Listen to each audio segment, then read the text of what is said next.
Hello there. I'm Rosie, a 30-year-old who works as a manager at a local company. I live with my husband, Jake, in a house that I own.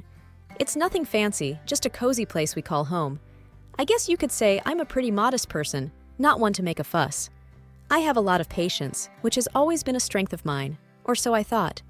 Jake and I get along really well. He's a great guy, supportive and kind.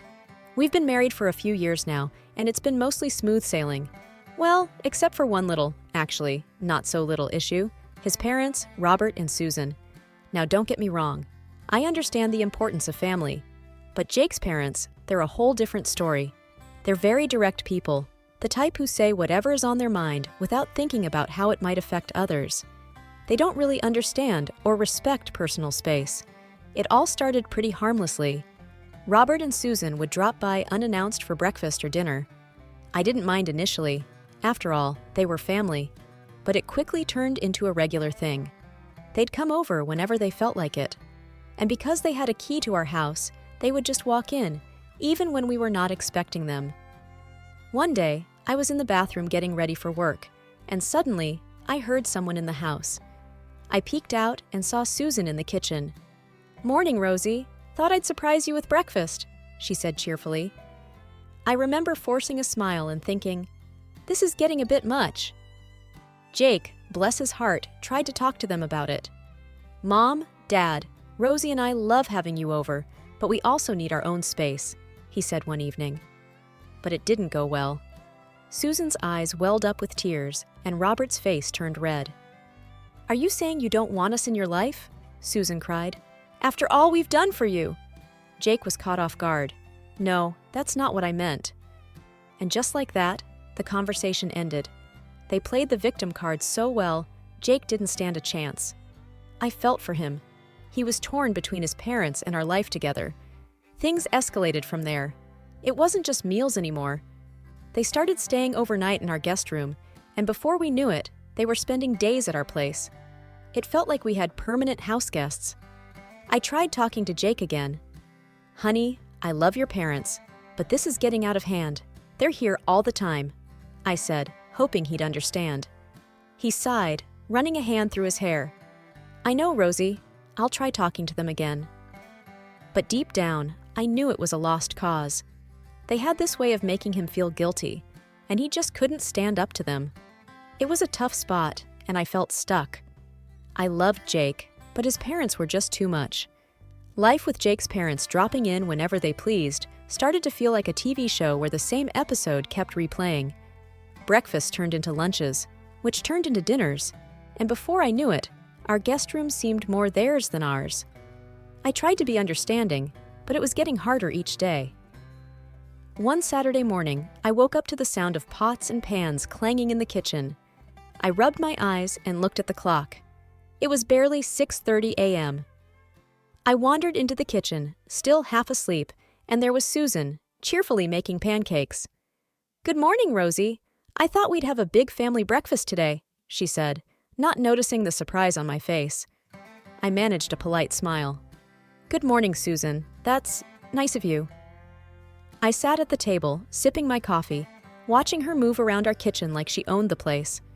Robert soon joined us, a newspaper under his arm. "Morning, Rosie. Sleep well?" he asked, not waiting for an answer as he got busy with the sports section. I nodded, still trying to wake up. Jake stumbled in a few minutes later, looking as surprised as I felt. "Mom? Dad, what are you doing here so early?" he asked, rubbing the sleep from his eyes. "We wanted to surprise you with breakfast," Susan said, flipping a pancake with a flourish. Jake gave me an apologetic look, which I returned with a resigned shrug. After that day, their visits became more frequent. They started leaving personal items in the guest room, which soon looked like their second bedroom. I tried to talk to Jake about it, but he was in a tough spot. "I know it's a lot, Rosie, but they're my parents. What can I do?" he'd say, looking genuinely torn. I nodded, trying to be understanding. "I get it, Jake, but we need our own space too." One evening, I found Susan rearranging our living room. "I thought this would look better over here," she said, pushing the couch to the other side of the room. I couldn't help but feel a little annoyed.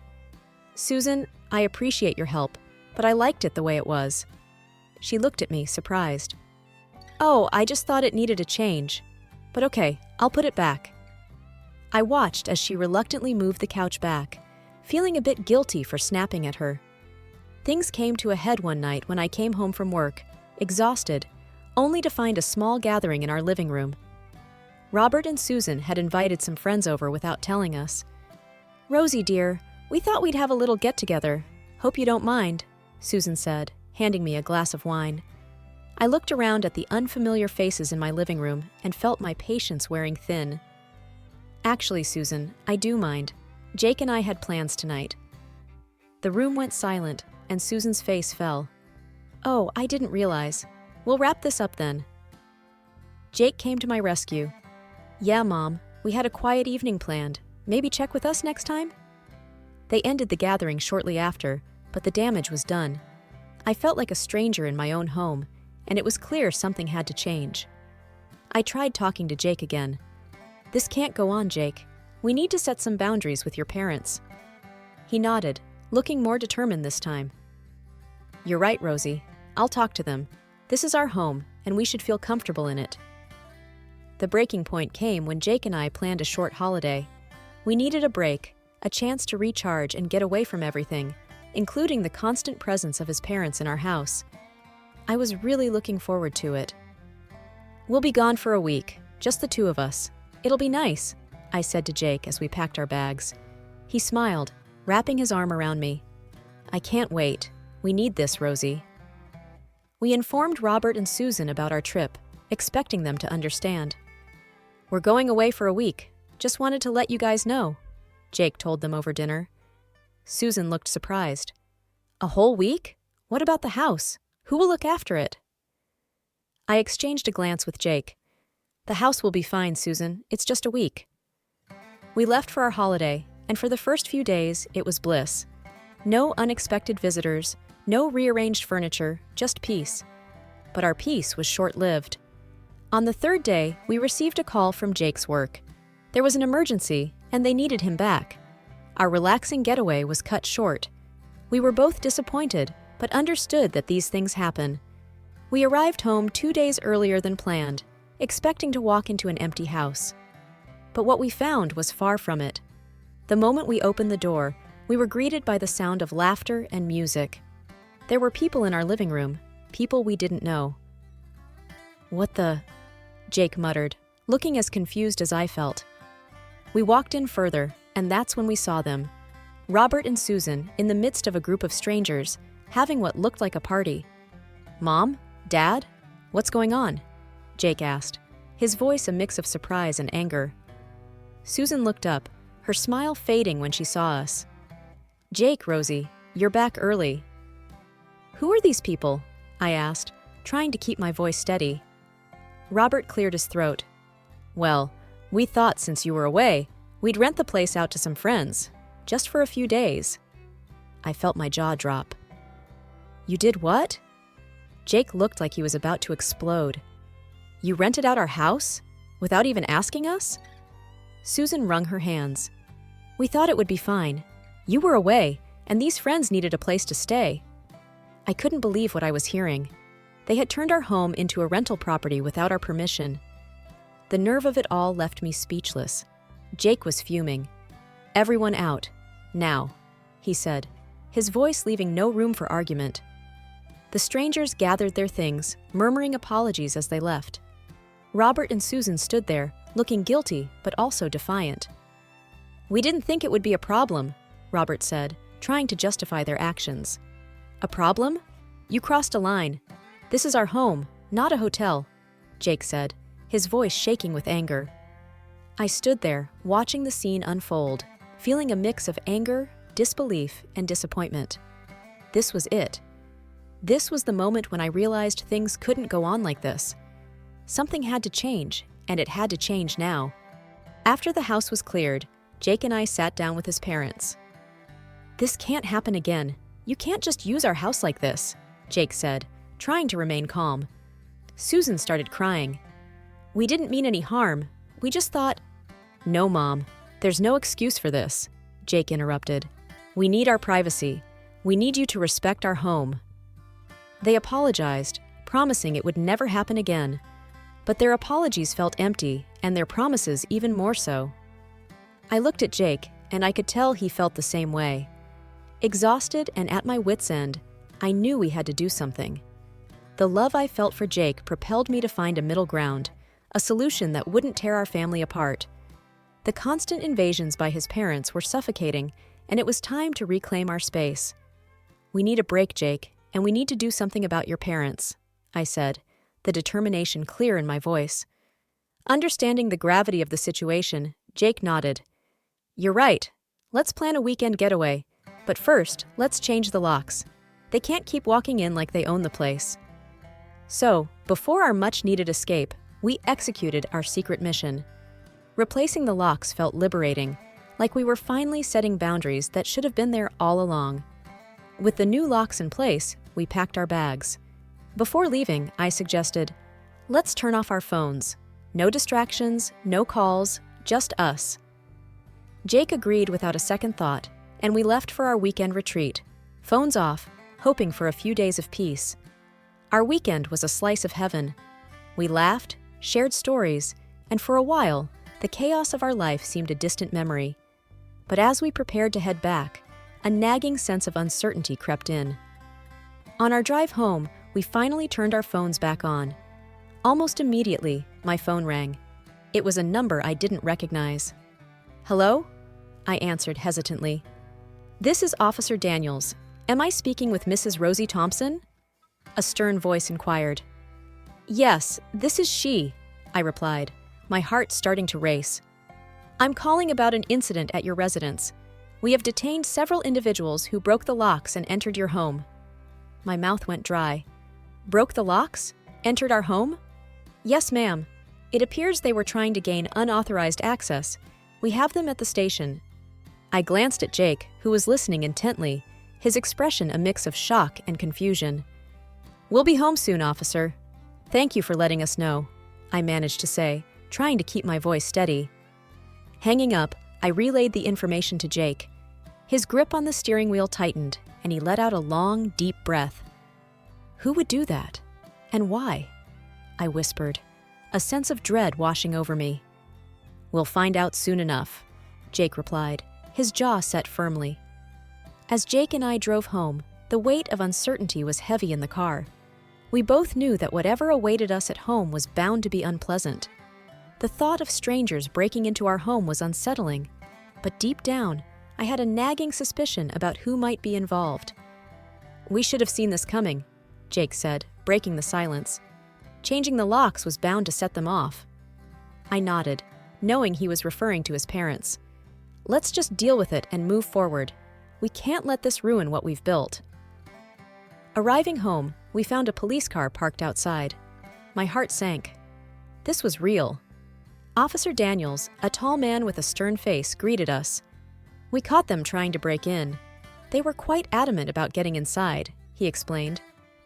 "Who were they?" Jake asked, though his tone suggested he already knew the answer. "It was your parents, Mr. Thompson, and some of their friends," Officer Daniels replied. Jake's face turned pale. "My parents? But why would they—" "It seems they were unaware of the lock change. When they couldn't get in, they tried to force their way," the officer continued. I could see Jake struggling to process the information. His parents had crossed a line, and there was no turning back. "Can we see them?" I asked, my voice barely above a whisper. "They're still at the station. You can talk to them there if you wish." Jake and I exchanged a look, a silent agreement passing between us. We needed to face this head-on. At the station, we found Robert and Susan sitting in a small room, looking both angry and embarrassed. Their friends were there too, looking equally uncomfortable. "Mom, Dad, what were you thinking?" Jake asked, his disappointment evident. Robert stood up, his expression defiant. "We came to check on the house. We always have a key. Why did you change the locks without telling us?" "It's our house, Dad. You can't just come and go as you please. We've talked about this," Jake replied, trying to keep his calm. Susan started to cry. "We just wanted to be close to you. We never thought you'd lock us out." "It's not about locking you out. It's about respect and privacy. You can't break into our house because you feel entitled to it, I said, finding my voice. Their friends looked on, awkward and silent, clearly regretting being part of this mess. We're sorry, but we didn't know what else to do, one of them mumbled. Officer Daniels stepped in. We understand it's a family matter, but breaking and entering is a serious offense. We need assurances this won't happen again. Jake looked at his parents, a mix of sadness and resolve in his eyes. This can't happen again, Mom and Dad. You need to understand boundaries. Robert and Susan nodded, the reality of the situation finally sinking in. We left the station with heavy hearts. The drive back home was quiet, each of us lost in our thoughts. The events of the day had taken a toll, and as we walked back into our home, we knew things would never be the same again. The days following the incident were like walking through a thick fog. Jake and I were trying to make sense of everything while dealing with the aftermath. We had to have several uncomfortable conversations with neighbors, explaining what had happened. It was embarrassing and draining. One evening, as we were sitting in the living room, Jake let out a long sigh. I never thought my parents would go this far, he said, shaking his head. I reached out and held his hand. It's hard, I know, but we'll get through this together. He squeezed my hand in response, and we sat there in silence, each lost in our thoughts. The doorbell rang, breaking the silence. I got up to answer it, finding our neighbor, Mrs. Henderson, standing there with a concerned look. Rosie, dear, is everything all right? We saw the police the other day, she said, her voice full of worry. Yes, Mrs. Henderson. It was a family issue, but it's under control now. Thank you for checking in, I replied, offering her a small smile. She nodded, still looking uncertain. Well, if you need anything, you know where to find me. After she left, Jake looked at me. Maybe we should have a small get-together. Invite the neighbors, clear the air. What do you think? I thought about it for a moment. That's a good idea. Let's do it this weekend. The preparations kept us busy, and for a brief time, it felt good to focus on something positive. We invited a few neighbors, keeping it small and casual. The day of the get-together arrived, and our guests slowly trickled in. The atmosphere was light, and the conversation flowed. It was a much-needed distraction. During the evening, Mrs. Henderson approached me. You two are such a lovely couple. It's a shame about the trouble with your in-laws. I gave her a reassuring smile. Thank you, Mrs. Henderson. We're handling it the best we can. As the evening wound down, Jake and I felt a sense of relief.